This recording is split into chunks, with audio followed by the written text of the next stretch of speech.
Welcome! In this video, we will be learning about methods.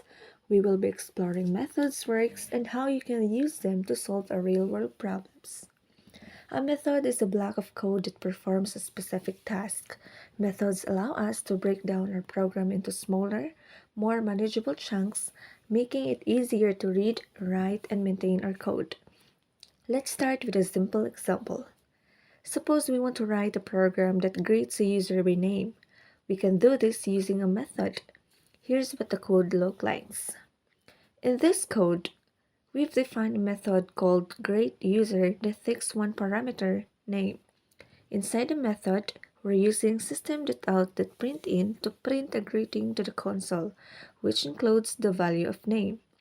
In the main method, we're calling the greetUser method and passing in the value of Jan as the argument.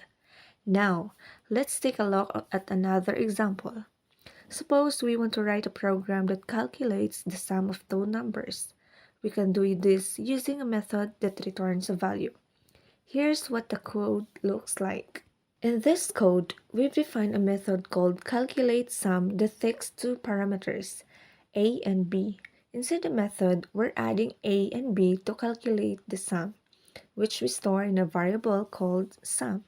And then we return the value of sum to the caller.